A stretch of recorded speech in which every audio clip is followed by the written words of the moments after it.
Hello, and welcome to, well, the great ships. First, second, and third rates of the 18th century. And I'm going to start off by using something which I've never used before to explain these things. Meet my Yule log. Meet also, apparently, some, well, various functions. Dog poo bags. They keep turning up. And a clip. Not sure where that's come from. Anyway, so, Yule log. It's a wonderful thing. It's basically a rolled cake covered in icing. There is literally icing everywhere. There's plus these little chocolate flaky things which are supplied, because this is one of the ones which comes from Asda and they like those things. Anyway, this luxury Yule log is supposed to be that for every eighth of this cake, so as I divide it up, if I divide it up into 8 portions, it would be 255 calories. Now, hang on a minute. If it's 255 calories for every single slice, and you're dividing up evenly 8, what about the end bits, which are literally pure icing? What about them? They are quite literally pure icing. How can they be the same calorie point as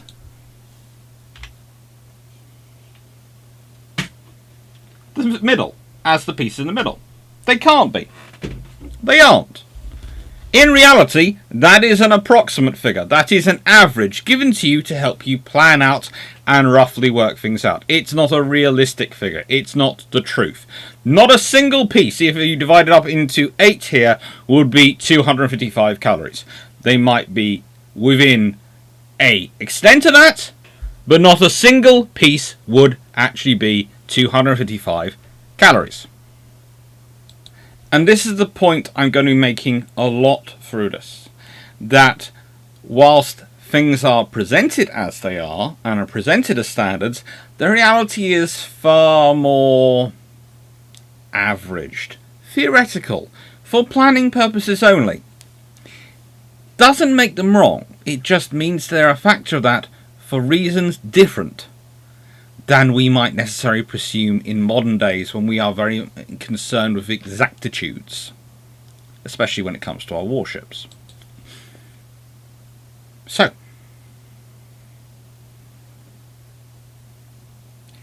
this should give you an idea of what we're going to be talking about. Now, I'm going to, of course, start off with my normal shameless book plug. Yay! Because everything that happens on this channel, everything that happens in terms of my research in the moment, because not a single grant has succeeded. Yeah, win some, lose some in academia, please. Don't think this is unusual or anything. I'm very fortunate in that I have other streams of income and other things that can support my research than just the whole grant process.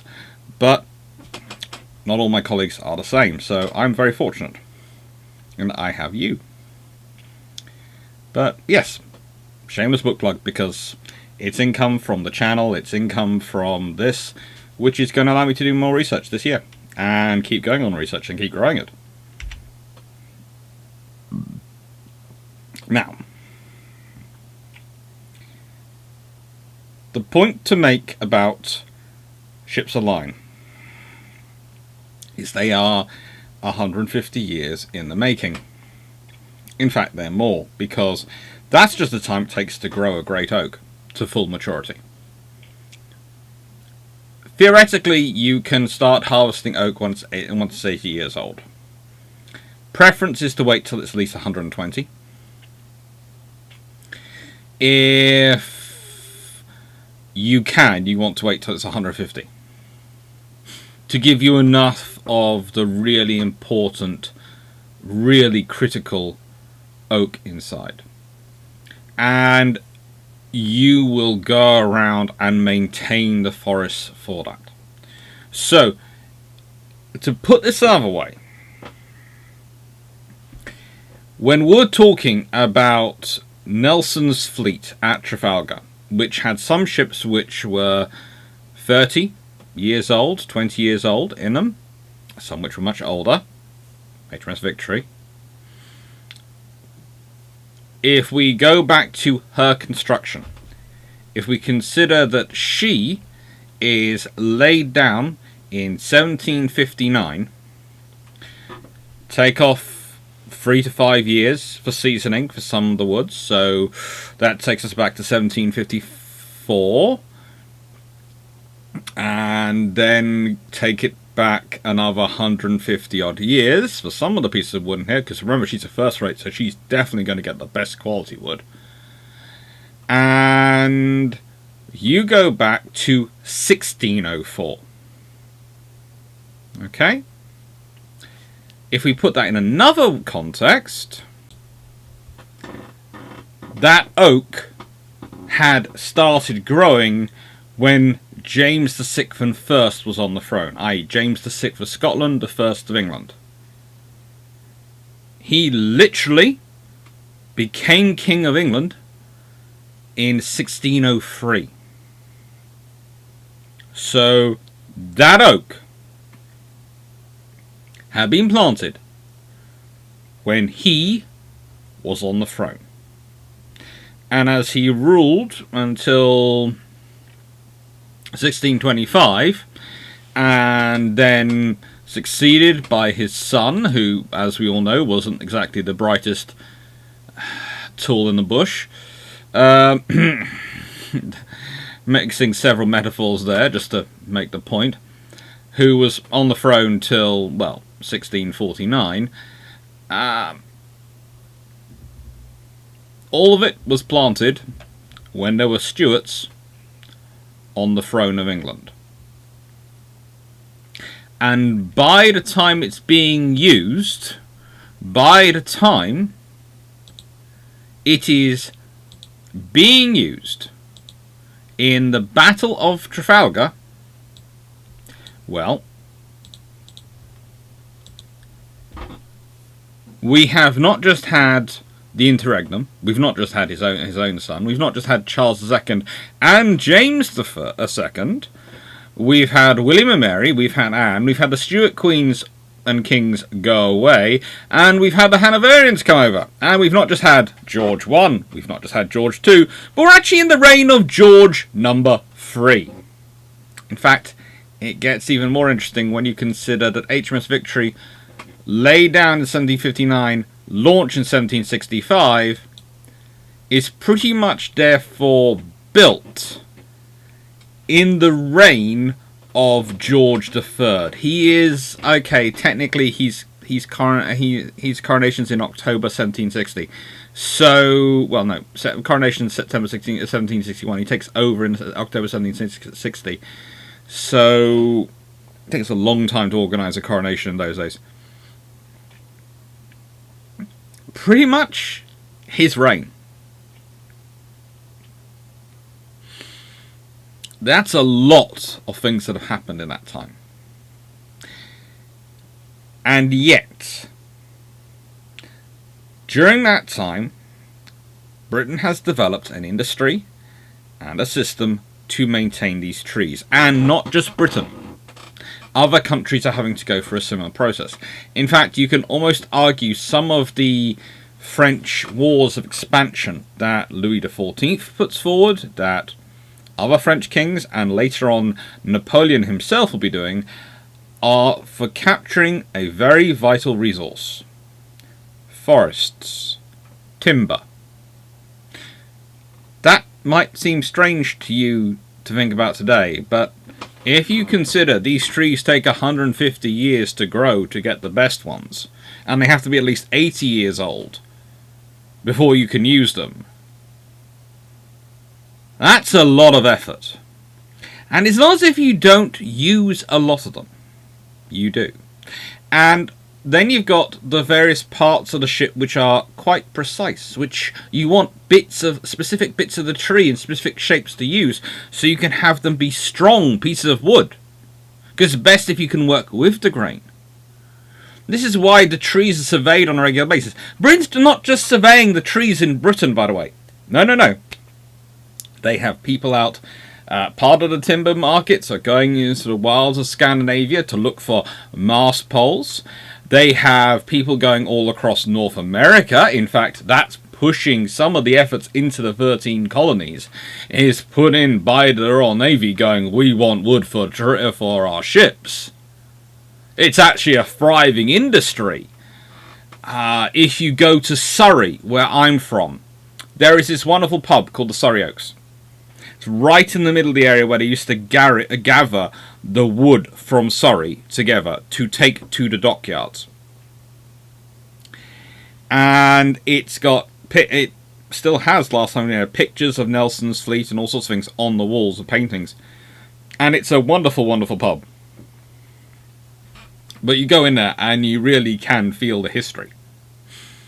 And if you see these marks on trees, the amount of times I will walk through forests, and if I've been somehow talked into going on a guided tour, and someone will point to that mark and go, oh, that's a witch's mark! And it'll be the talk of, yes, this was carved through strange purposes, and I'll go and look at it and go, it's a V with a line underneath. It's an arrow. That's a ship mark. That's a king's ship mark, which means this was a tree which had been claimed by the crown for the ships, which, by the way, was put in there because there were actual problems for you if you chopped down a tree which had been marked for the Royal Navy. Yeah, you probably thought that people could only get in trouble for poaching animals they weren't supposed to in a forest. No, you chopped down the wrong tree, you're in trouble. And the surveyors go through regularly, and they will notice. They have notes, and they will go looking. And if they're not sure, well, let's put it this way, the sort of people who come looking are not the types who are really going to care so much about evidence as so much as strong suspicion and making a point that you don't do it.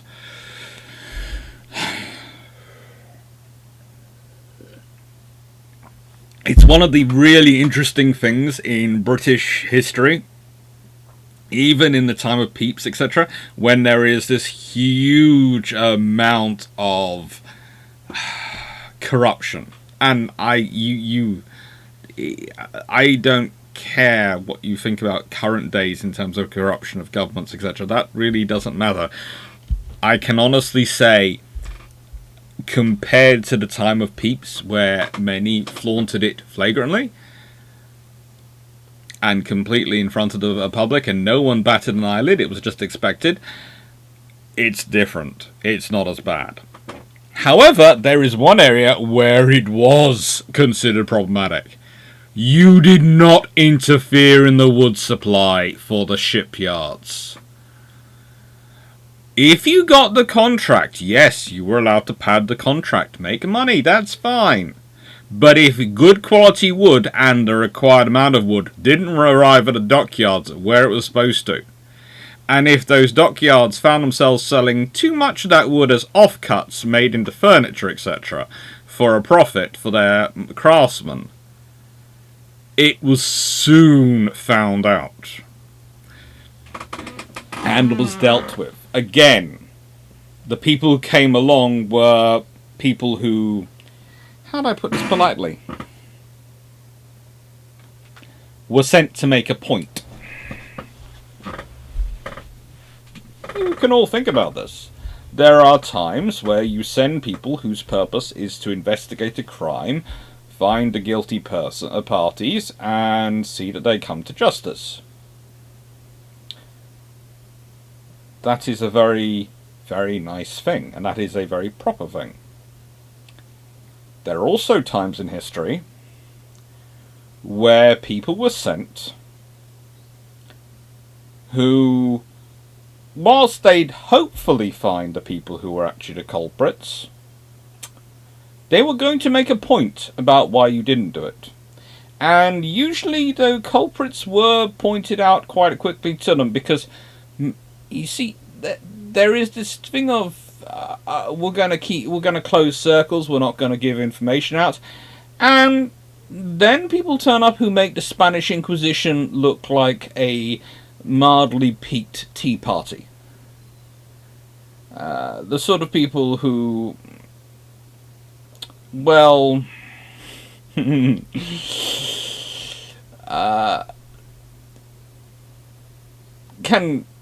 with a smile on their face, take out all your fingers. Not nice people. And they left they would leave a very permanent message. Now, in Britain, they took this a bit further than other nations did. It's one of the interesting things in history, is that Britain has both sometimes is perceived as a villain and as a hero, depending on who's looking at it and what we're talking about. But one of the things that's usually forgotten is that our government can be quite ruthless with us, as well as with outsiders. And this is not for no reason. This is not a power trip. If we consider HMS Thunderer, which was a 74-gun third rate, one of the first of those produced in 1760, required roughly 3,400 fully mature oak trees.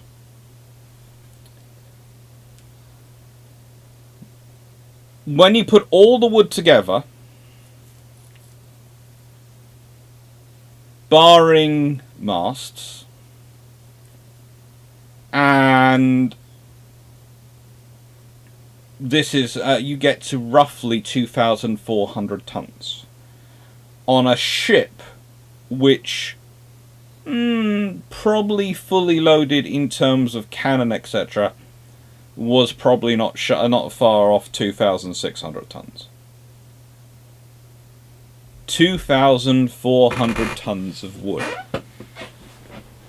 This is pre-railways, pre-modern road systems. They had to move that for a single ship. To get a single third rate into service. For a second rate, probably add at least another 500 tons. And for a first rate, possibly as many as another 1,000 tons of wood. And please note, what I am talking about is the wood which goes into the ship.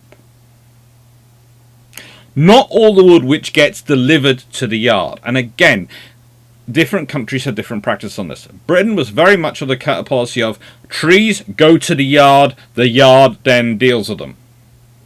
Other countries have a policy of, oh, we'll cut this stuff up and etc. where it's found, and then we'll take it to them. There's also Britain, which has a policy of we season our wood and then build our ships. They build the ships outside. This is a model of Thunderer. We'll get to her in a second.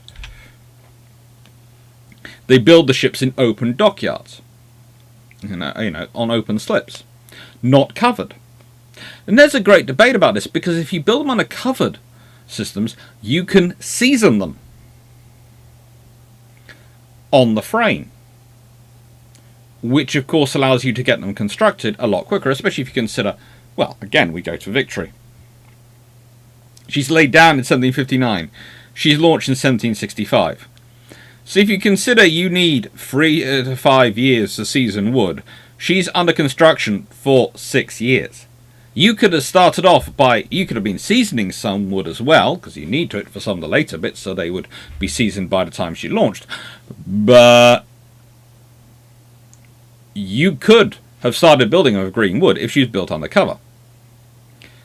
The British didn't like to do that, though. And the British had a reason. And it goes back to the Great Fire of London.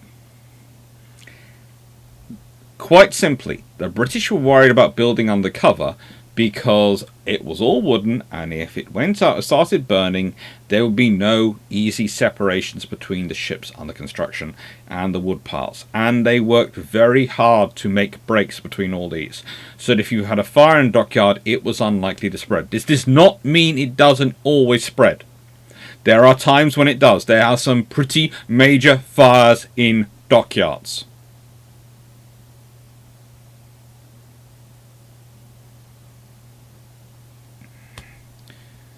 But they are able to season it. There is also another advantage. If you're building outside and seasoning all your wood manually, it means you always have a huge supply of wood. Usually, because you are bringing out wood as soon as it's available. You're not buying it for order for the ship. You're just buying as much wood as you can get. Every year, you just order every bit of wood you can get.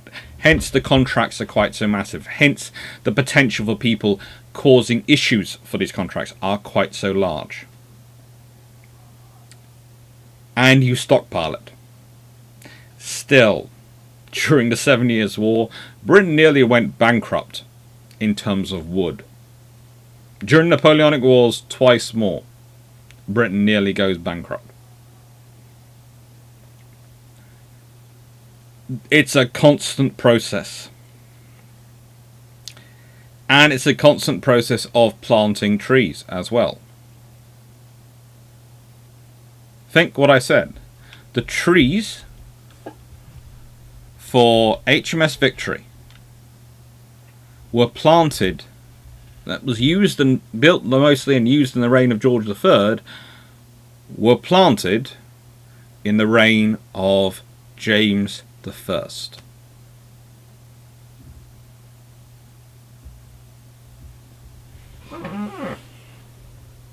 That's a lot of governments ago.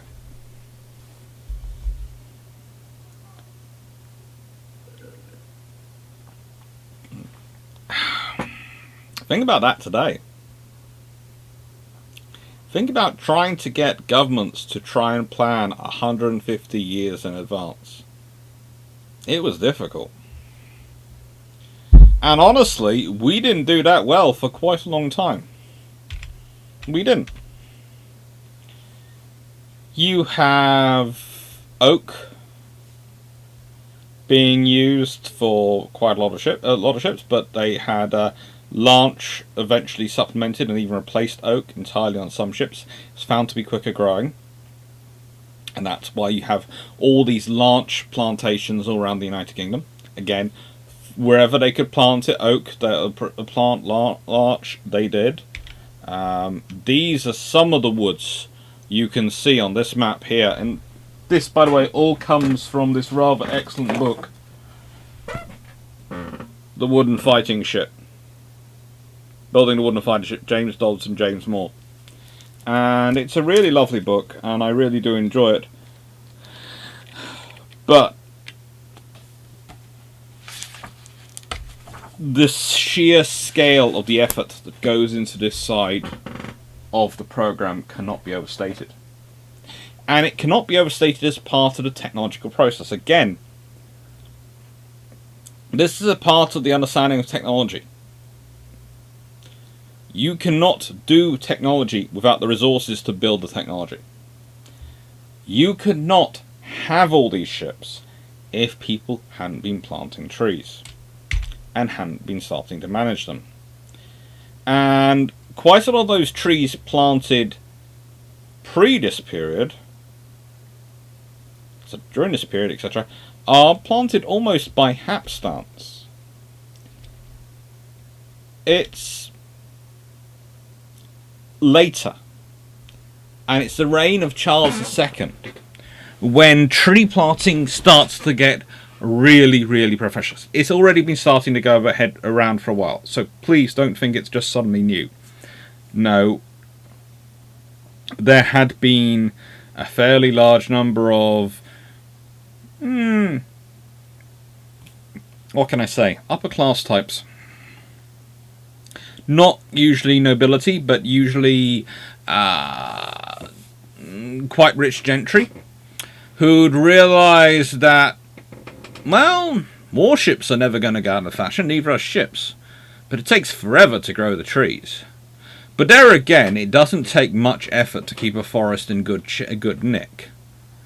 And whilst they're not going to be great for you in your lifetime, especially if you on average live to 70 and 10, They might not even be good for your son and heir's lifetime. But your grandchildren could be rich.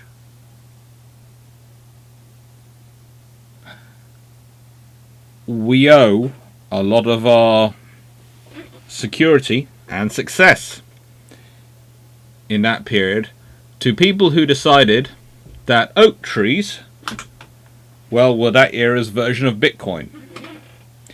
You invested in it and hoped it paid off someday. And let's be honest, the wood industry in Britain does have an advantage in that it isn't the first time Britain has had such a wood industry. Britain had a huge program of tree growth and tree watching to support longbows. So Britain as a nation, England as a nation especially, but sort of the wider Britain as well, has a history of this kind of national endeavour. Now, what's interesting is where the 74 comes from, and I thought I'd do a little bit of talking about the 74 because it's kind of famous. The 74 origins are with the Princessa in April 1740, which is, 15 odd years, well, nearly 20 odd years actually, before these are launched, let alone before they're launched, and 15 years or so before they're laid down. Princessa was a Spanish man-of-war, which was captured after a 6-hour chase by 3 English ships, Kent, Oxford and Lennox, each of 70 guns. Princessa herself carried just 70 guns as well, but she was much larger than any of her pursuers, being nearly 20 feet longer overall and 500 tons heavier. Her guns were heavier than those of the English ships, and she carried them higher above the waterline. She was a fine example of the general superiority of foreign over English ships, of comparable armament, and the British Admiralty decided to use it as a model for future ships. Okay, this sounds right. Of course, if we spotted a problem, we should rectify it by copying the best example. But listen to how they copy it.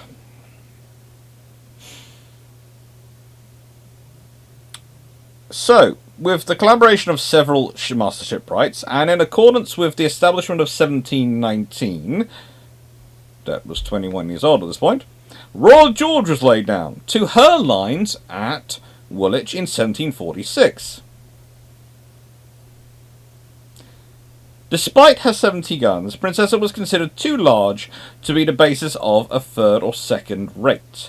Royal George was to be first rate, with 100 guns.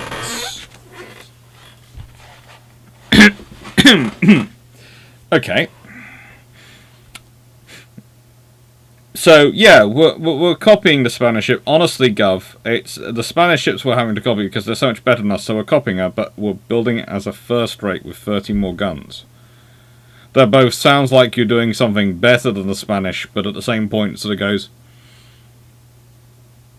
you're using this to justify building a first rate, because that's the thing which is going to cost the most money. Subsequently, 2 intermediate-sized ships were constructed on similar lines. Princess Amelia, with 80 guns on 3 decks, was laid down in 1751. Technically, she is a third rate, but she's a 3-decker third rate, an 80-gun third rate, which they didn't really like. The Royal Navy, again, it's the sheer amount of wood. And a 3-decker third rate, that's hundreds of tons more of wood to put in that third deck. And structure. And Blenheim with 90 guns, second rate, was laid down in 1756, both at Woolwich. They were designed by Sir Thomas Slade, who became Surveyor to the Navy from 1755 to 1771. It was Slade who was to be responsible for future developments or design of the English men of war. And they are taking advantage of the dockyards here, but let's get more into the 74's history. Then comes along, of course, Lord Anson, who goes, well, the smallest rating vessel, which I want to actually see in a line of battle, should have 64 guns. Anything smaller than that just shouldn't be anywhere near a war zone, frankly, in my opinion. Not in times of line of battle. And this causes a reclassification of things, because when he established this in 1754, theoretically, 4th rate is 50 to 60 guns. And he's just said anything below 64 should not be in combat. And 3rd rate, well, was 70 to 80 guns. In 1792 onwards, it's basically, by 1792, it's 64 to 80 guns. And by the way, we will be getting into ratings later. I'll be talking you through some of the joys of the rating system. That's all coming. That's all coming. Now,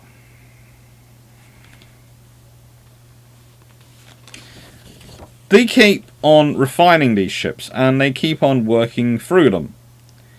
And eventually they decide that the easiest ship to build, in terms of firepower plus cost of wood, etc., was a 2-decker with a total of 74 guns. It turned out to be an ideal fighting ship. And again, it's part of this design development. And Hercules and Thunderer are at the front of this. Now, in 1747, the English 74s, the first ones, are ordered, as 4 French 74s were captured by the Navy. Magnamy, Le Monique, Invincible, which was captured by Admiral Lord Anson, and Terabal. They were surveyed the following year. Magnamy at Plymouth in March 1748, and the others at Portsmouth in June and July. The surveys were carried out, and these are put into the programme which had begun with the capture of the Princessa. And therefore, the British start work.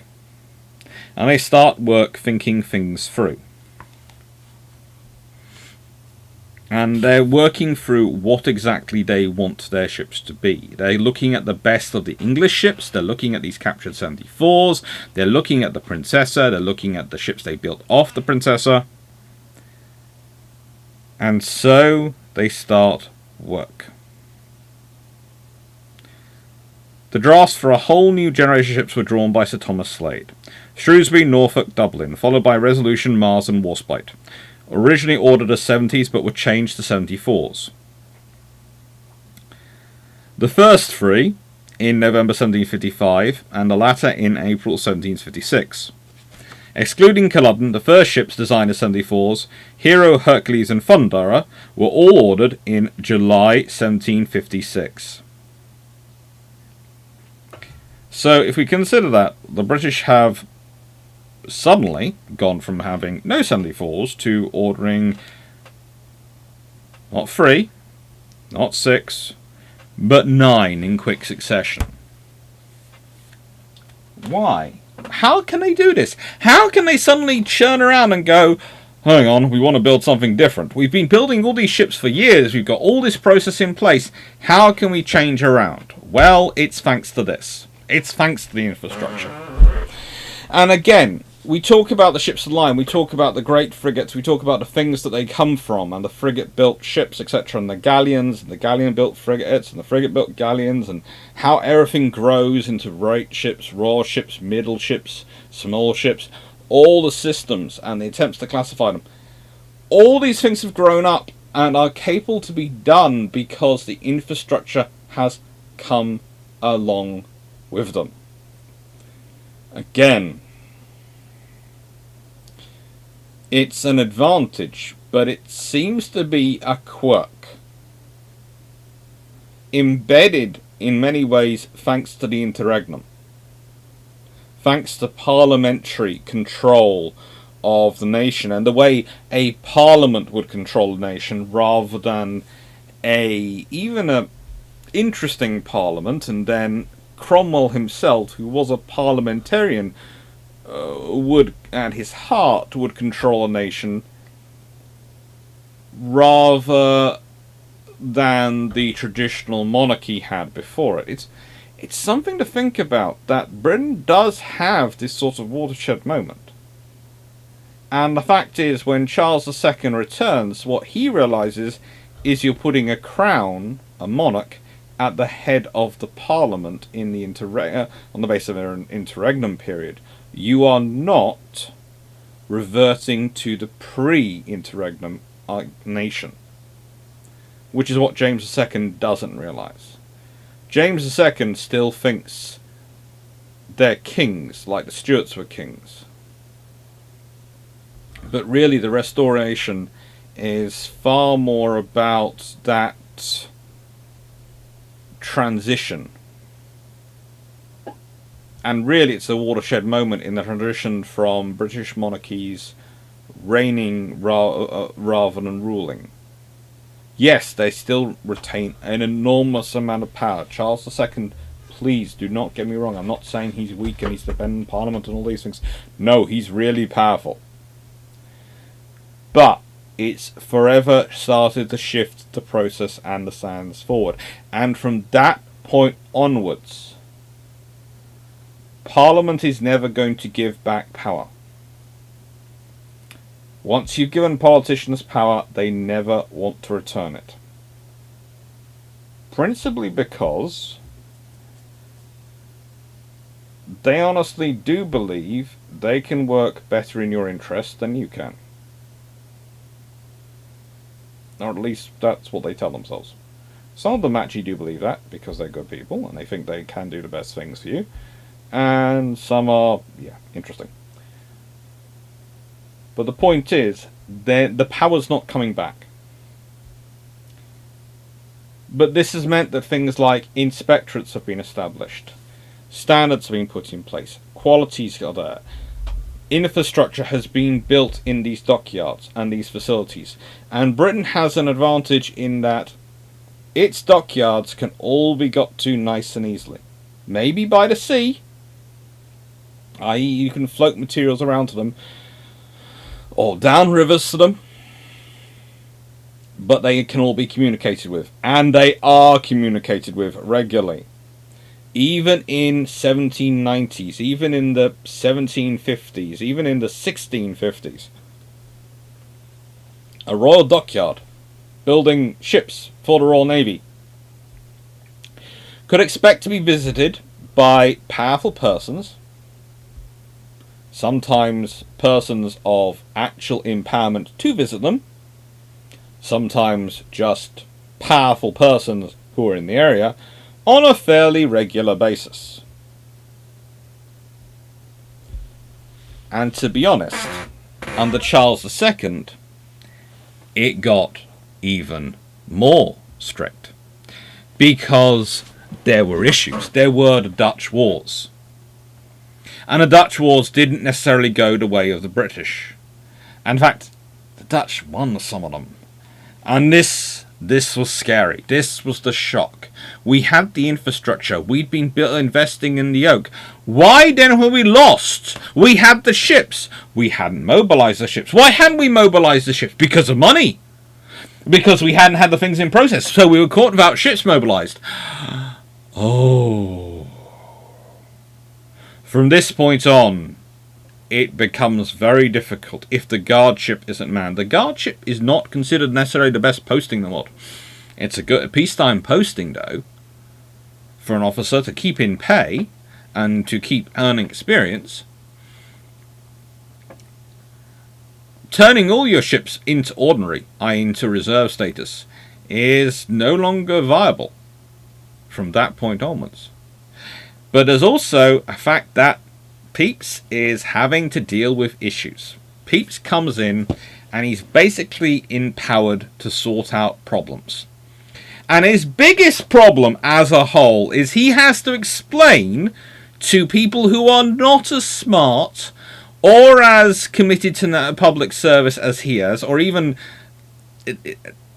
and please don't get me wrong, Pepys is corrupt, but who do not have the scruples he does on the level of corruption he's prepared to accept. I.e., he is the right person for the Navy in that and for naval infrastructure, because he's prepared to accept corruption as long as you do what you're supposed to do. You can be corrupt as long as that word gets there. I don't care if you're charging me an arm and a leg and being annoying about it, as long as you deliver the wood on time, you deliver the stores I need, and their quality, and the foods of the quality it needs to be. If you don't do that, then I'm sorry, no amount of I've got royal permits, I'm protected by the king, is going to save you from the nasty people I'm going to send at you, send to find you. And they will be nasty. Because what they will be is a parliamentary commission. Yes. Or worse. There'll be some of the king's personal guard. Or some of the officers of the Admiralty. Some of the special officers. The ones who are promoted from the ranks and who are kept around by admirals because they do very good work when they need to do it. They'll get sent to investigate and find out what's going wrong. Well, he wasn't starting from nowhere, because Henry VIII had a classification system. Ships, galleasses, pinnaces, and row barges.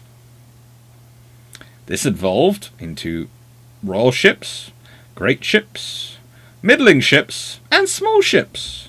And there were various attempts to try and justify and quantify ships by the number of crew they had, which didn't turn out that good, because some ships carry a lot of soldiers and some ships carried a lot of guns.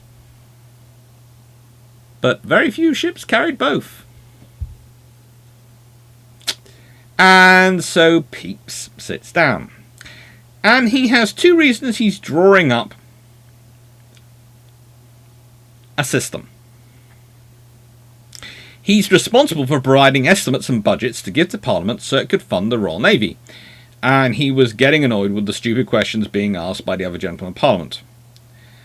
He was having to define ships on the fly, and he was having to explain the differences to them.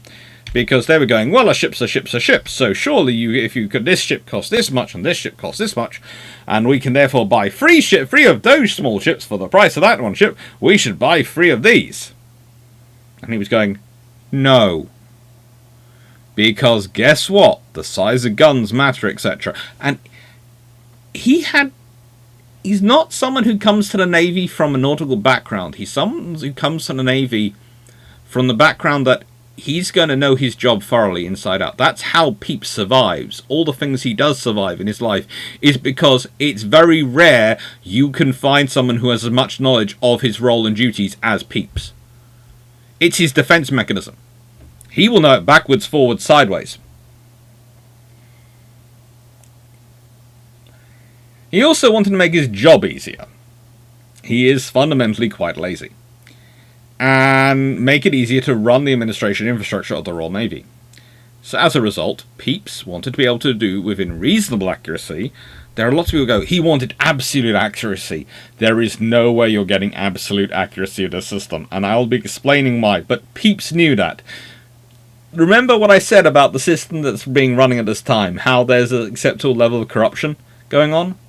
There is an acceptable level of corruption. There is a realization that some captains will pocket some pay for crew that they are claiming for crew members that don't exist. That will mysteriously die in battle. Always good to have them die in battle. It makes it so much easier to explain why they don't exist if anyone does any proper assessments. Or they'll mysteriously transfer with that captain whenever that captain leaves that ship. Personal crew, you know. Again, if it's 5 or 6, okay, fine. If you were trying to claim for 100 crew, and again, if you have a system and you have establishments for that system, as expected, then it's easier for other officers and other people about the fleet to spot things. Pepys also established a system where everyone's writing reports and sending reports back to him, and admirals and captains know this. Captains know he will get a report from the masters. Know he will get reports from the shipwrights aboard the ship of the quality of the ship, and those reports might include other things which are off topic, but are of pertinence to the ship's maintenance, i.e. has the captain been supportive of the ship being proper maintenance, or has the captain been ignoring their advice and been running the ship into the ground, and now it's going to cost him a lot more money to fix and get going. This might affect the captain's likelihood of having another commission and getting more sea time if he's broken the ship and he's handed it back broken without a good reason. If he's been ordered to run it ragged, doing all sorts of things around the world, that's fine. That's the captain doing what I ordered him to. If he's not been, that's the captain behaving like a reckless fool. He won't be getting another commission. Bye-bye to career and unlikelihood of getting anything further. And it carries on. If you've got all these reports flowing up, if admirals are writing reports and letters back to peeps explaining about what captains under their command have done and what officers they've seen have done, and captains are writing and commanders and other officers are writing once they finish their commission to write for a new post and are writing to the Admiralty, and all this information is flowing back into the Admiralty starts to establish some control over the Navy. Because, well, it's very difficult for you to start doing a very large program of corruption if everyone has to write back to the Admiralty anyway. You can't very well say, don't submit a report back to the Admiralty, when that person will not get a future role with the Admiralty and not have their commission. It would be very funny if they didn't. So that means you then have to, if you're going to be corrupt and if you're going to try and falsify the establishment, well, you'd have to buy in a whole load of people, which gets expensive and probably means there's not going to be much money left for you. That's not fun. You want the money for you. That's the whole reason of the corruption. Sad times. So, he wanted to try and, within reasonable accuracy, predict the long-term costs of a ship. And those things were decided by the size of the ship and the number of guns it was pierced for it carried. The solution was to rate ships by two measurements: the number of guns they were pierced for, crew allocation, 7 for a 42-pounder gun, 5 for a 32-pounder gun, 4 for an 18-pounder gun. Now, this is supposed to be to fully crew one broadside and be able to run backwards and forwards. But there's usually a few extra crew as well to man the sails and also keep the other side guns ready to go. But you don't usually want... you are usually sort of also factoring in boarding parties and these sort of things. So it's a rough allocation. And the weight or tonnage of the ship. Burthen. From this he could approximate Seibert's crew. This was important as that was the key requirement. It will forecast pay, allowances, consumables such as food, clothing, and other supplies which the ship would use. Its rating system is officially modified 6 times. Now, 6 times are the official modifications, the last of which was in 1817. However, there are almost as many other times it's modified depending upon your definition of modification. So, technically, for the rating system to be modified, it has to be an order in council. However, sometimes the Admiralty makes an order and makes a revision to the establishment, which has the effect of modifying the rating system. And sometimes they're included, and some of them, okay, theoretically we shouldn't lose orders in council, but we as a nation have lost whole treaties. We have lost the parchment of treaties, which are slightly more important than administration divisions of ships.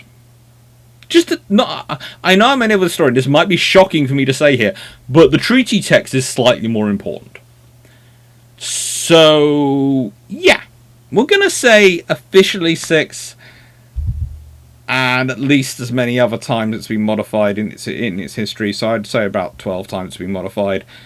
But I can see why you can read books and get a range of figures. And I've used the officially modified 6 times because I've read a whole sort of dozen books to check how many times they said. And 6 seems to be the amount of times they can provide official estimates for its modification.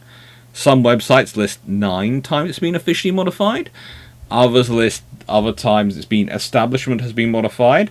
And I'm going for 6, but I think it's 12 times roughly it's been modified. But I'm not going to say that with 100% certainty because there seems to be a debate about it. I think probably there is a bit of pragmatism going on as well. In that there is going to be a difference as guns get bigger. But you still aren't going to demote a first rate from being a first rate, etc. Unless you really have a problem with it. Also, there's the fun with tons Bertham. Now, my good colleague, one of my good colleagues, has a rough approximation figure he uses to try and work out its displacement of ship from tons Bertham. And I can accept that they have a rough figure, but honestly, I don't like to use it. And the reason I don't is because this is more about a expression of volume inside the hull, of space of things it can carry, than of anything relating to the actual hull. So, length in feet from stem to stem post, K. B equals maximum breadth of the vessel, and all over 94. K times B times half B divided by 94.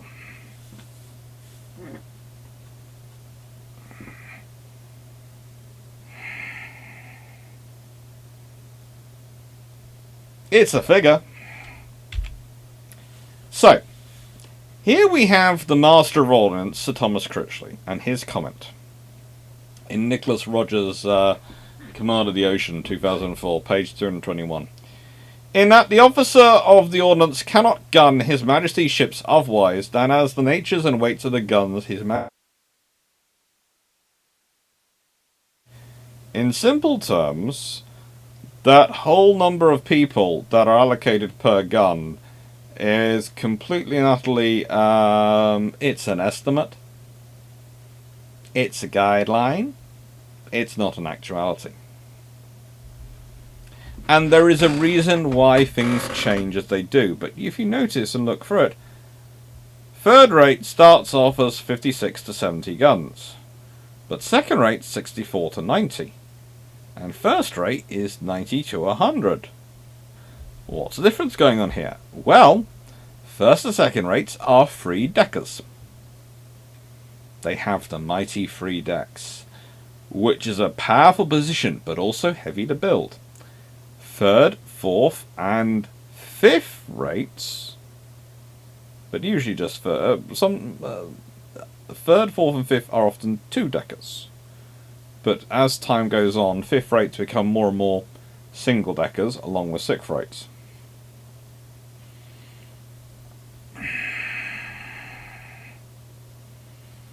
It's fun. It's fun. And then we have run rated is anything below the establishment figure. Pretty much anything above is a post ship. And you will notice my lovely Excel spreadsheet does not like dates which could be months and years. It thinks I should do something with them. I'm not sure why. It just sticks green triangles in there and goes, "You should do something here." And I go, "No, I've had this table for so many years." And these are roughly peeps and the official modifications, I think. Let me put it this way. These are the ones I think you can date to the from the reading I've done. These are ones I can point to books and go, in books I've read, these have been listed as orders of council. However, There are other ones out there you can point to and go, well, what about this? Well, and the books I've read, and so far, they have been listed as Admiralty estimates, not an Admiralty establishment, not an Order of Council. Which means it's the Admiralty changing, which is still official, but it's not as official as getting an Order of Council through. But it probably works because you don't necessarily need an Order of a Council, because let's be honest, the only people who really care about it are the Admiralty.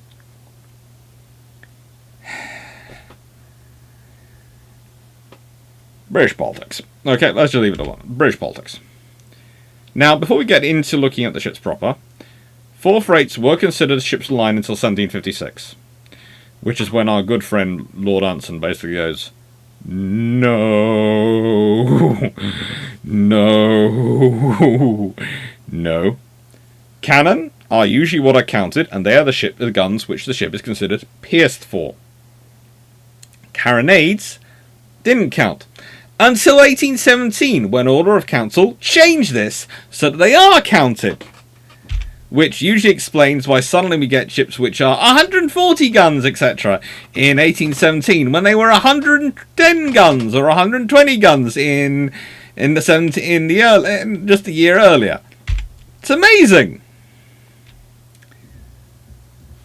And carronades have been around for a while and have been carried for a while. So yes. And you need crew for those carronades. Yes, they're short guns. Yes, they don't need as many crew as a long gun, but you still need crew for them. Are you starting to see why poor Pepys suffered?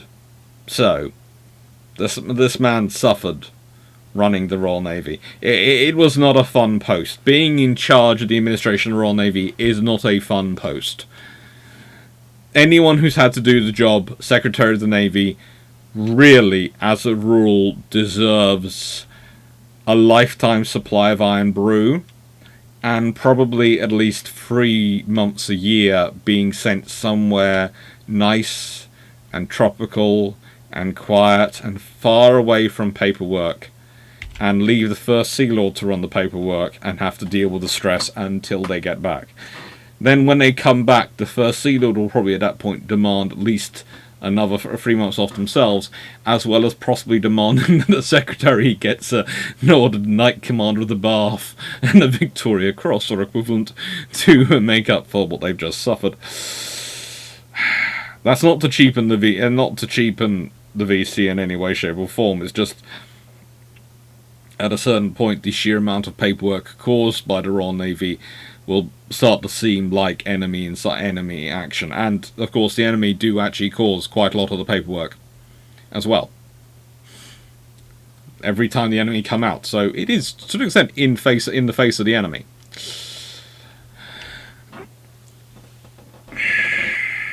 If a ship was rated, it would be commanded by a post captain.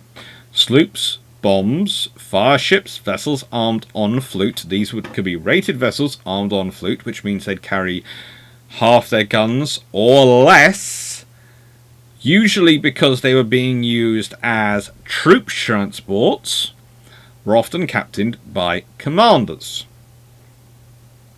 Small vessels were commanded by lieutenants. Sometimes some smaller vessels on support roles could be captained by a master or a midshipman. And it gets lower. And prizes of any size could be put in the charge of someone as lowly ranked as master's mate.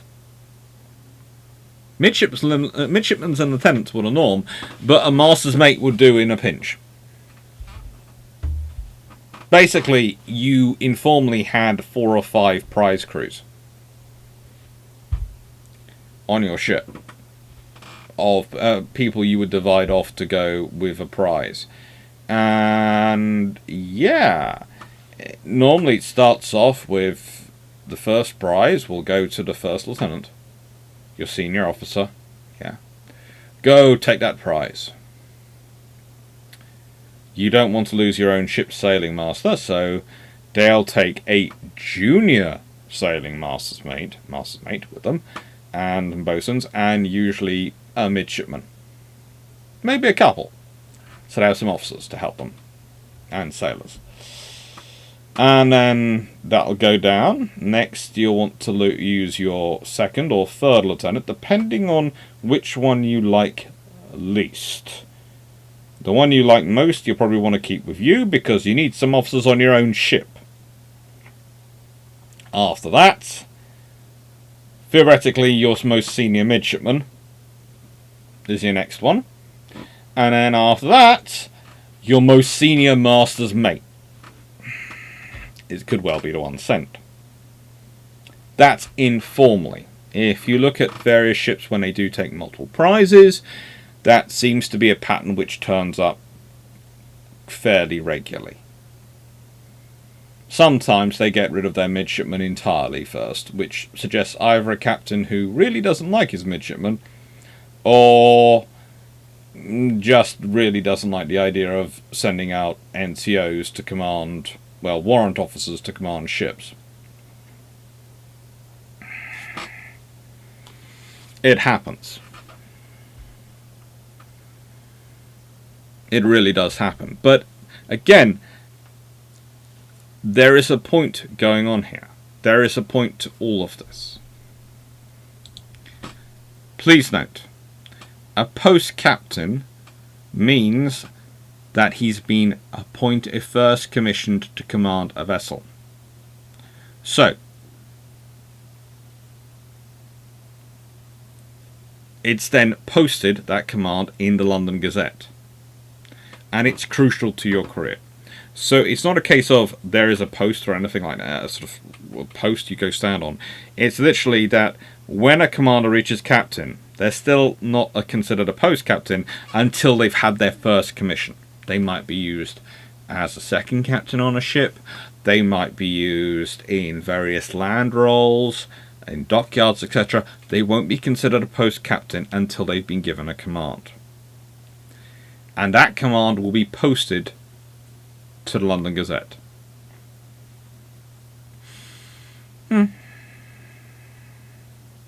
Now, of course, then there's the more senior version of a captain, which is the flag captain, which is how do I put this?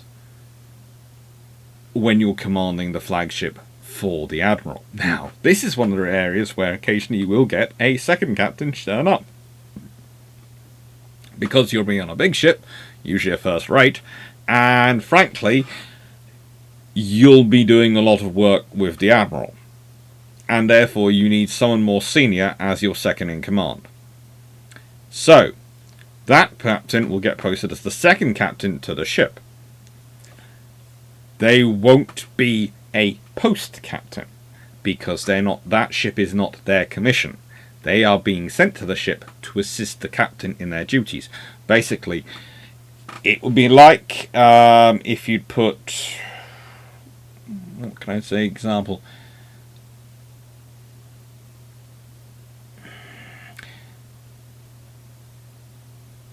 Consider it this. Let's say ships get really, really big again. Let's say you have, let's say the spaceships, and they have several thousand crew. And it's decided that, frankly, on the bigger ships, let's say it's a space carrier. It's carrying hundreds of crewed and uncrewed fighters. It's got missile launchers. It's got thousands of personnel aboard. Decision is made that, frankly, a regular captain is not experienced enough to command the ship as a captain. It's just too big. You want someone more experienced, so you're going to put a commodore in the post. Probably you'd call them. Probably they'd be a commodore. They'd be a commodore brevet rather than a commodore flag. So someone who's been appointed commodore for the role, rather than someone who's actually been appointed to the commodore rank and given the flag. So they've got they can fly a pennant, but not a flag. You then go, right then, second in command will be another captain. Air group command will be another captain. Maybe chief engineer will be a full captain with that kind of level of experience. because it is that important and that complicated, but also because you're going to stick an admiral on board. And as well as being in charge of this very complicated ship, who is going to be that admiral's de facto chief of staff and chief sounding board for any issues? Hello, flag captain. Hello, admiral. So to basically balance the challenge of running a very complicated vessel of war and all the priorities that need to be done with it, and managing upwards, you need experience.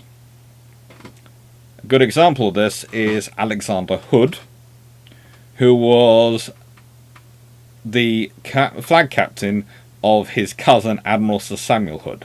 And one of the reasons why he was his flag captain was because Alexander could actually manage upwards when it came to Samuel and some of his issues.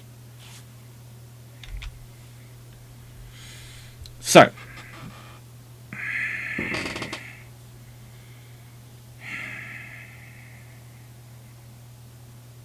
this gets us to the ships. Now there is an evolution for them coming about. There is a reason I pointed this out as the 18th century. And now I've got a vessel which is the 17th century. Because the Sovereign of the Seas is a good example of how these vessels come about, because of the shaping she goes through to become what she is. The Sovereign of the Seas starts off as a frigate-built galleon, and slowly evolves. She's upgraded in 1651, in 1685. She's launched originally in 1637. Yes, the Royal Navy have been doing major refits, aka honestly not a complete rebuild, Gov, for a long time. And if we consider the actual time between those refits, if we think about it, let's see. So that's 14 years between 1637 and 1651, and 34 years between 1651 and 1685. And there are some very interesting refits in that period as well. If we consider the average life the Royal Navy considered for a ship built of seasoned wood in Pepys' time was 20 years. And yet the Royal Navy sat around and claimed that it had ships which were, in this case, 50 plus years old on the books. It's amazing. It's, you know, it's joyous. One has to be proud of the Royal Navy for their sheer ability to maintain a vessel. She didn't burn till 1697.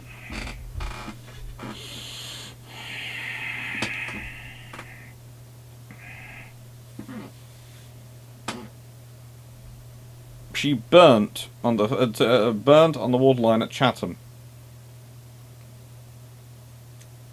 So theoretically, the Royal Navy had a ship in service for 60 years, from launching to burning. But honestly, Gov, it was never majorly rebuilt. Honestly, it's the same ship. What do you mean that we've put so much wood into it, we've actually built a whole new ship? You must be kidding me. No, look, she's still got the same brass work on her. And look, the same gold gilding on the aft. The same ship. It's built to the same lines, isn't it? We just modified them a tad.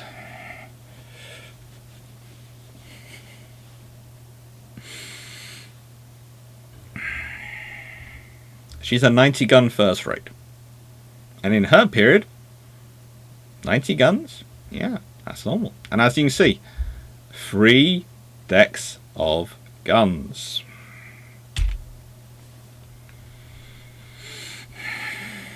Now, she was ordered in August 1634 on the initiative of Charles I.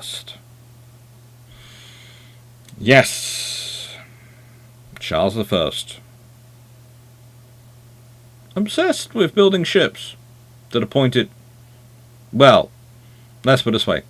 He decided to raise lots of ship tax to build more ships and also to pay for the rather lavish lifestyle, because ship tax was one of the few taxes he had personal control over to support the Royal Navy. And yes, it caused issues. Mainly because he wanted to put it in, but he didn't want to explain it to people. Unlike Charles II, who basically told Pepys, "Go, explain. Get me the money." And Pepys went, "Here's a rating system, everyone. This is how we're going to work this out now." And I have to say, the rating system is both a good victory and a problem for ships of the line and development, because once you have a rating system and you're starting doing really long-term planning in terms of your procurement and your establishment and your estimates and your funding, it does kind of fix you in place, and you're only going to change slowly. There is a reason why it's roughly 20 years from the capturing of the Princessa to the starting of the third rates really coming into service with the Royal Navy, 74s. And capturing a whole load of French 74s as well at the same time. But, you know, those are useful. But the process is started by the Princessa.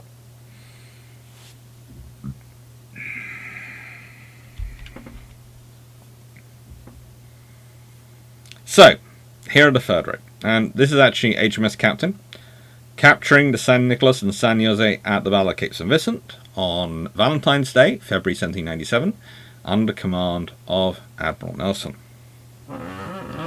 Now, the third rate is the balance point. It really is. And if we consider this battle, there were 2 first rates there, 4 second rates, and this is in the Admiral John Jervis's fleet, and 9 third rates, of which 8 were 74s. So if we consider that entire fleet, 4 second rates, 2 first rates, and the 64 third rate, that's 7 ships. 8 ships are 74 third rates. 8 ships, including HMS Captain herself. If we also think about it, that's making up a significant proportion of the fleet. If we then go into the Spanish fleet, well, they're also again, they are 17 third rates and 6 first rates. Please note, quite surprisingly, if we consider that particular force disadvantage, the Royal Navy won. If you're taking on 25 ships of the line with 15 ships of the line, 5 frigates versus 7 frigates, a sloop and a cutter versus a brig and 4 armed merchant vessels, if you manage to capture 4 enemy ships of the line and escape with only 73 dead versus 250 dead, and 227 wounded versus 550 wounded, and with 3,000 prisoners, that's called a wowee. Admittedly, though, the commanders and the commander and sub-commander of the British force pretty much do read like a who's who of senior officers of the time period. There is, of course, Admiral Sir John Jervis in charge. His flag captain is Robert Calder. He's captain of the fleet, and flag captain is technically George Grey. So he's technically got, again 2 captains, and one of those captains is theoretically his chief of staff slash. It's an interesting title, captain of the fleet. It causes interesting debates. Theoretically, there to assist the admiral in their duties. Then we have Rear Admiral William Parker, Vice Admiral William Waldegrave, Vice Admiral Charles Thompson, and Commodore Horatio Nelson. In terms of captains, we have Thomas Trowbridge, we have James Samaras, we have George Murray, George Martin, John Sutton, Charles Henry Knowles, James Richard Dacre, Thomas Foley, Captain James Hawkins Whitshead, Ralph Willett Miller, of course, was flag captain for Nelson, and Henry Towie, and of course Cuthbert Collingwood is there as well. And then when you go into the list of officers in charge of the various small vessels, it gets progressively more and more like a who's who of the Royal Navy.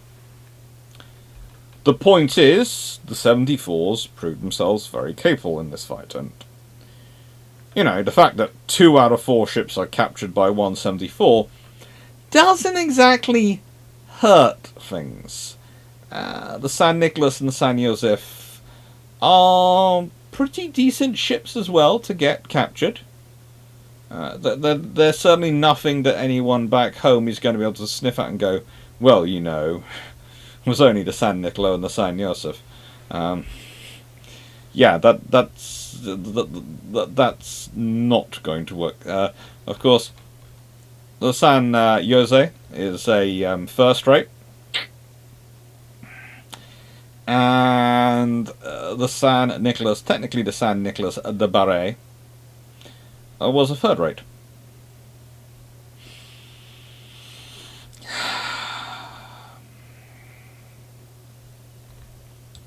You know, it brought the British another 74 and allowed them to capture something which had, theoretically, 112 guns.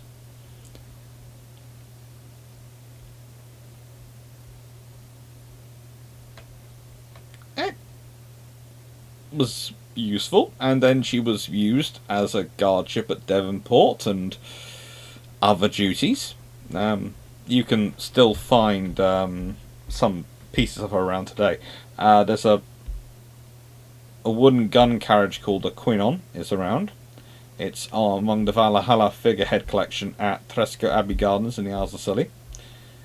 And there's also a carved Triumph of Arms from the stern rail, which was sold at Bonhams in London in October 2014. And parts of the ships were used in the rebuilding of the St Nicholas Church in West Low in 1852. All good things to go and see. Second rates. Right then, this is a second rate in 1665. By the time we're sort of talking about in the 1700s, 18th century, second rates are most definitely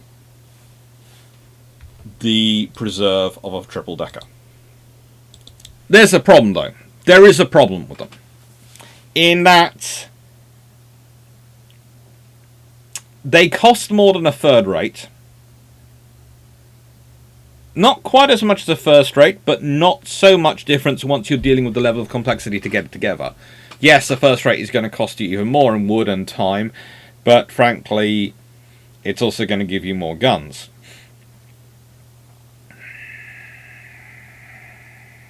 It's going to need pretty much the same facilities as a first rate. And honestly, because it's tends to have 3 decks, but be slightly shorter hulled than the 74, because it doesn't need to have as many guns pierced lengthwise, it tends to be more difficult to sail. This is not saying first rates are brilliant to sail or anything, they really aren't. There's a reason why it's only very, very good captains get sent to a first.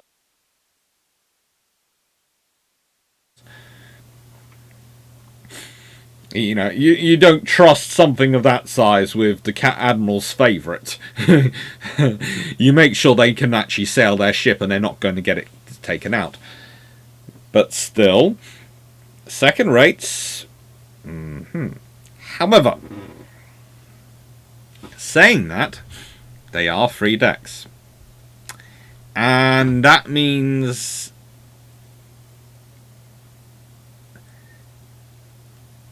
they are going to be able to look down on ships which are two-deckers of other navies. Now, the three-decker second rate is mainly a British type.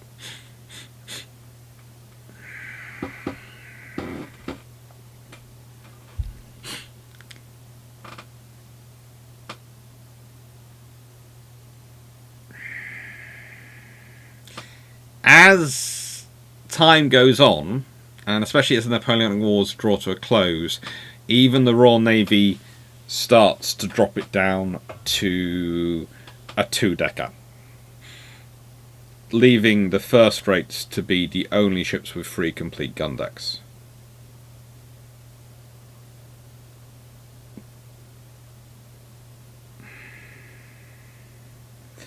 But why did the RN want it?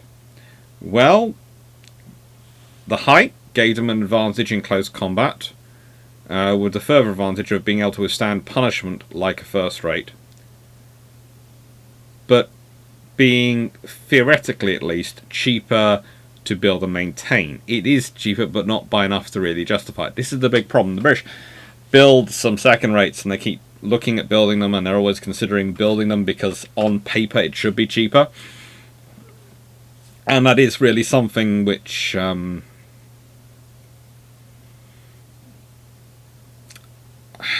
Pepys had kind of spotted. I would say the second rate is kind of... how do I put it? Okay, sometimes when we're pricing things, and you'll see companies do this, they will put in 3 options. They'll put in your cheap basic option, which tend to be for the people who either don't have a lot of money or don't wish to spend a lot of money on it.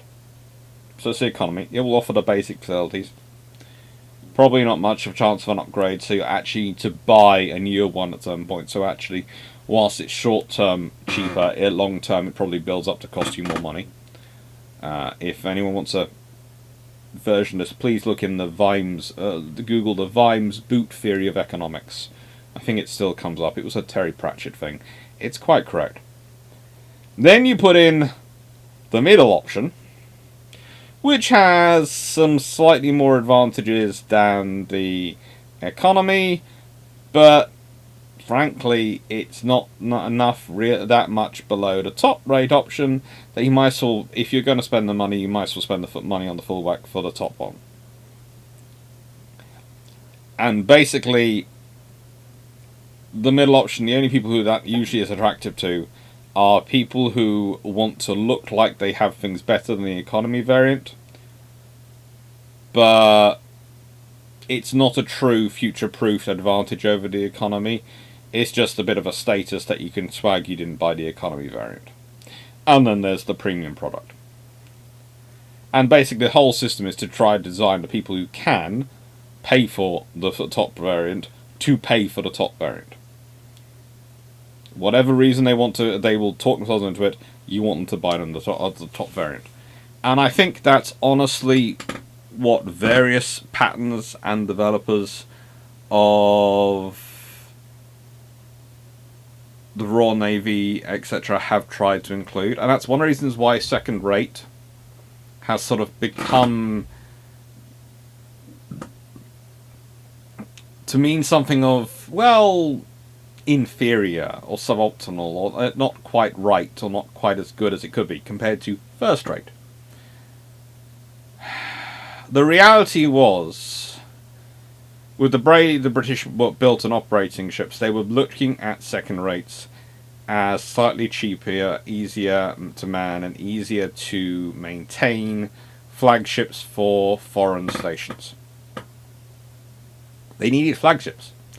And especially stations which justified a third-rate presence needed a flagship. They needed a status ship which looked like which was a 3-decker, because that would be status. Because everyone else out there would have a 2-decker, the British would have a 3.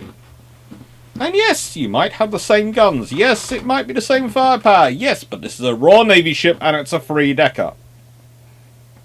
So it's a status symbol, which is the only point of reason why you compare it with that pricing system.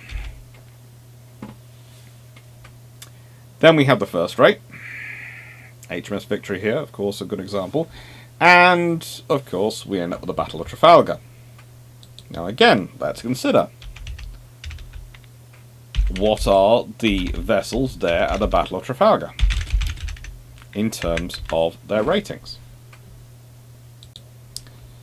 The British had 3 first rates. The Franco-Spanish, 4.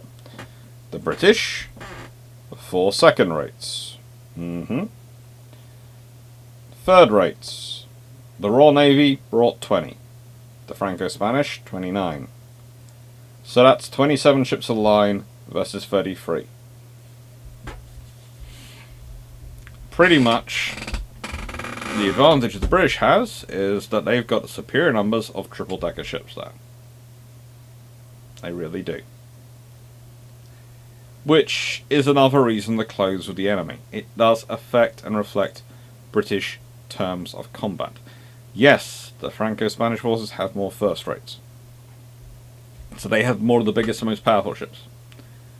But if you're theoretically saying that you've exchanged the construction of, let's say, 1 first rate for 4 second rates, that's not really the case, trust me. It's not in terms of numbers. But, you know, consider relative construction efforts as a percentage of construction. The British have managed to churn out 4 second rates and 3 first rates to be able to put enough vessels in this, of those standards, to be able to put them in the places where they need them. Well, they've got 7 3-deckers against 4 of the Franco-Spanish. And those 3-deckers are going to have an advantage in close quarters combat against the 2-deckers because they can fire down into them. It's very hard to do a boarding party if your boarding party is getting massacred on your decks by people firing down into them. And that's how you capture ships. You board them. And it becomes quite easy for you to board a ship if you can rake its crew on the deck and then take the deck. Because, let's be honest, if you get control of the deck and the masts, well, then you control the ship. You're able to see where it's going. You're able to use you're able to direct the rudder thanks to the wheel. You're able to set the sails. Yes, there can be a lot of crew down below, but short of blowing themselves up and you as well, they can't really do much about it. But they have to retake the ship. But the thing is, they've probably been blasted as well while you were taking the ship. And that's, of course, if all your crew boarded over the top. If your crew didn't board over the top, if some of them were naughty and went through gun ports down lower in the ship and fought their way up to the main deck, as well as others fighting their way down from the main deck, then the enemy could be in a very bad place.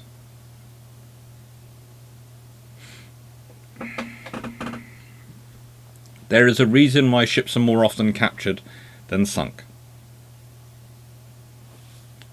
And it's very hard to sink a first-rate ship at a line. Slightly easier probably to blow them up than to sink them. And we are very lucky that HMS Victory still survives. But let's consider the story of HMS Victory. As I started off with, she's ordered in 1758.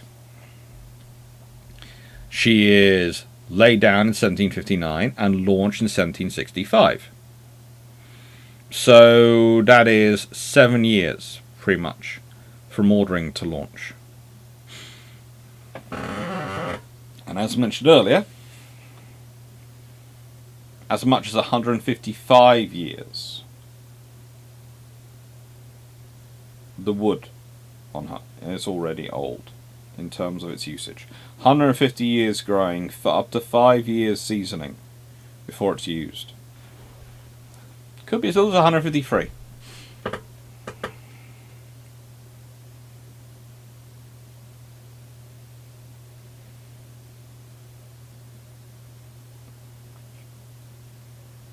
This ship started off as Acons in the time of Charles I and James I. Grew during Charles I's reign, survived the interregnum, survived Charles II's reign, carried on growing,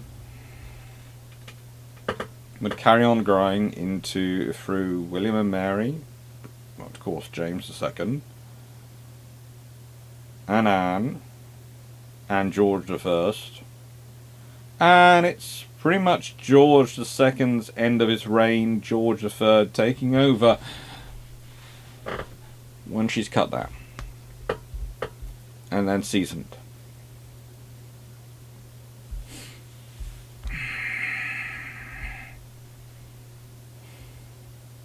She'd take part in the Battle of Ushant in 1778, the Second Battle of Ushant in 1781, the Battle of Cape Spartel in 1782, the Battle of Cape St. Vincent in 1797, and the Battle of Trafalgar in 1805. She's technically considered still active, and has been in service, therefore, for 245 years. Please note, she was launched in 1765, but not commissioned until 1778, mainly because of issues over finding enough guns for her. And enough of the right guns for her, especially the 42-pounders. Several points she ends up going to sea with more of the 32-pounders on her, because they can't find enough of the 40s. Because they haven't got enough available. And there's all sorts of discussions. Some people actually believe some of the discussions, which Navy puts forward all the time, which is that they are they're doing this on purpose because they think it's a better idea. And logistically, it is a very efficient and better idea, but the realistic reason is because they've got a shortage supply of the larger cannon. They don't want to fit ships with a smaller cannon, but they just don't have enough of them. Because they are pretty much pumping out every ship they can to sea.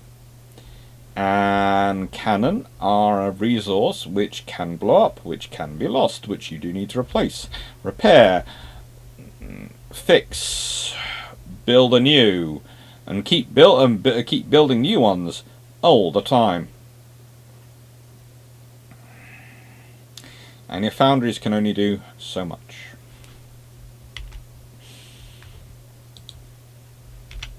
So, summary. Well, I thought I'd put this table up there because it wanders around the internet a lot and it's quite a useful table to think about. It's 1794 versus 1814, when the Royal Navy had 5 first rates versus 8 in commission. This does not refer to the entire number of first rates they have. These are the vessels which are not in ordinary. These are the ones that are actually commissioned. They will have further ones in ordinary, which they can commission, as long as they can get the officers and crew for them, and the supplies, and the money, of course. They have 9 second rates in commission in 1794 versus 7 in 1814. 71 versus 103. 71 in 1794, 103 in 1814 of third rates in commission. That also, I always think, tells you exactly how important things are. If there's actually first rates or second rates in a fleet, that's more important. The sheer number which turn up in some of the fleets positioned in some of the parts of the world show you how important those fleets are. Because they're the fleets the Royal Navy is expecting to close with the enemy. And so they give them the advantage, the three-deckers, the castles of the sea, the wooden walls. Or rather, the 74s are the wooden walls, those are the towers, the heightened ramparts, which can peer down and do what they need to do. I've gone from having, well, 22 6th rate, 28 gun 6th rates in commission to nil by 1814, but 5th rates have risen from 78 to 134, and even 4th rates have gone up from 8 to 10,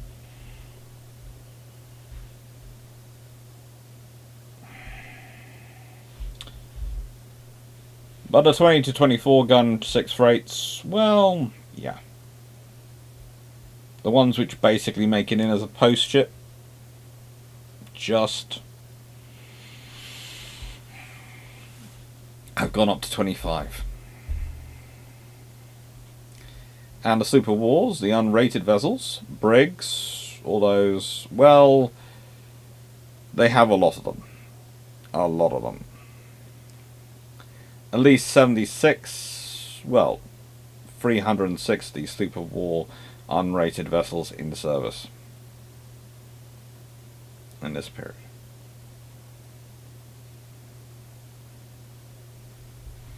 You need a lot of them if you're doing various types of work. If you're doing the inshore work, if you're doing the blockade work, you need the small ships to do the stopping on the merchant vessels. And you also will use your third rates as your flagships for your inshore groups, and for some of your patrolling forces, and of course as the bulk of your fleets, and suddenly it all starts to make sense. This is a gradiated fleet. It's a force which is designed around what it needs. And really the whole way through, this is what the ships of the line represent. They are what they need to be. They aren't anything too fancy, anything too complicated. They are literally what they need to be. And that's probably why, again, the third rate is what is the focus of the construction. Because it's exactly what you need it to be. It's got enough firepower, it can stand in a line against anything. Even first rates, maybe not have a chance solo, but if another one comes along and backs it up, then they definitely can do. But it's also the point to which it doesn't cost an excessive amount. It's a 2-deck vessel, which also gives an advantage over single-deck frigates, etc., which needs to have an advantage. But it's a 2-deck vessel. It's the middle of the road.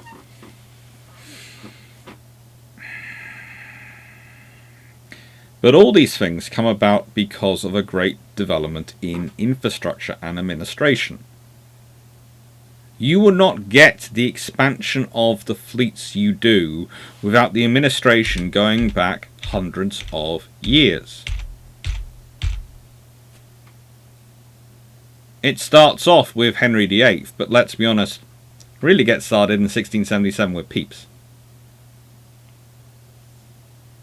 Without the administration and development of the naval infrastructure in terms of its organisation he pushes through, you don't have the infrastructure, you don't have the critical mass to keep generating the wood. When things look bad in the 7 Years' War and various other points, it's usually thanks to the legacy and work of people like Pepys and those before him that the Royal Navy finds more wood. They find other supplies. They find out, oh, there are actually some forests here and here. Oh, we'd forgotten about those. Thank the Lord. And that keeps them going. But still things get tight. And they experiment and they use green wood. And even though that, if you use green wood, that basically gives you a ship which is going to have half the surface life of a ship which is built with seasoned. But again, one of the tricks they do is they churn out a ship in green wood. And goes off, fights battles, and then they bring it in for a major refit, and they rebuild it out of seasoned wood. And then, of course, they're not adding to the Royal Navy's establishment. They are not building a new ship. And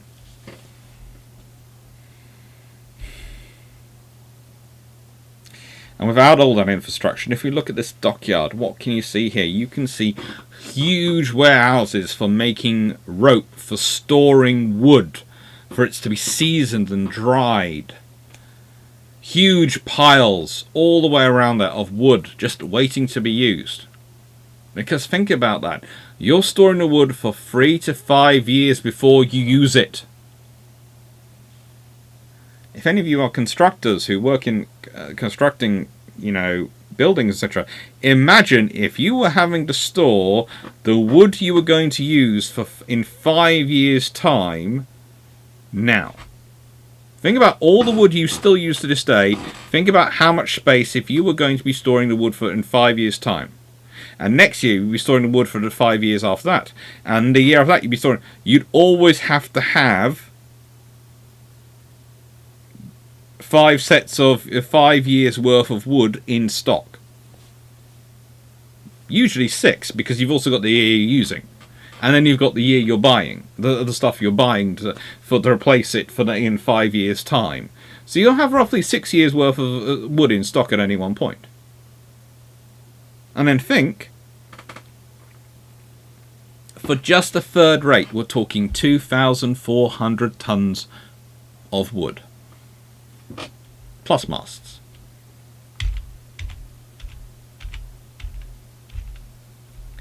Or put another way, if we go back to the stat, 185,650 cubic feet of wood.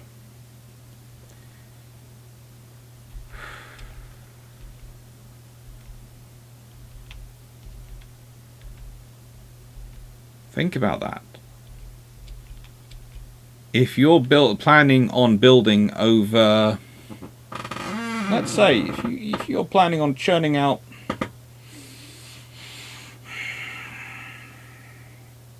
over a 5-year period 8 ships, well, you're talking about having nearly 20,000 tons worth of wood in stock. Or broadly speaking, 2 HMS Belfast worth of wood.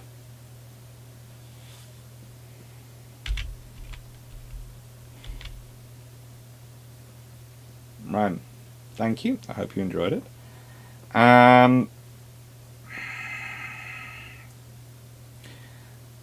The question I'd like to ask today, and I'd like you to think about, is long-term thinking. All this is a product of enforced long-term thinking. You cannot produce the technology, you cannot produce the capabilities of this without long-term thinking. So I'd love to hear what you think would be good long-term thinking we should be now doing as people, as countries, as anyone, in terms of preparing for the future. I'd love to hear that. Thank you for watching. Right then, we have Story of the First Fleet, founding of Australia, coming on Thursday. I hope you enjoyed that one. And currently live, we have the suggestions for ships. And next week we have the first of viewers' suggestions work by there are tabs, although I also go off by comments. So for videos for the Year of Technology. And a viewer suggested, Cub Caribou, what if all Admirals and all Lexingtons were built, half of them completed as CVs, half as battlecruisers? What would happen? Well, I thought that seemed rather interesting. And I thought, well, I will look into this. I'm of course including Hood amongst the number of Admirals completed as battle cruisers. So Hood and another one will get completed as battle cruisers, and 2 will get completed as carriers. And of course, Lexington class. Well, if we consider that the Lexington class were technically supposed to be 6 ships, and 6 ships were under construction, that would mean the US would have to allow the British to build another aircraft or convert another couple of ships to an aircraft carrier and a battlecruiser in order to make it fair. If this is basically, my theory is I'm going with the treaties, everything's established, and they or the treaty's delayed and they get ordered to, you can complete these ships, but, or brought forward, you can complete these ships, but they have to be half and half as part of the agreement. So the Royal Navy gets free battle cruisers, and I'm thinking what I might do for ease is say it's a G3. I think that's where I'm going to go with it. Say one of the G3s. The Royal Navy gets to complete one of them. Basically, on the grounds of it's a special permission, they get to complete a ship with the 16.5-inch guns. One-off ship in the world. And the idea that goes through...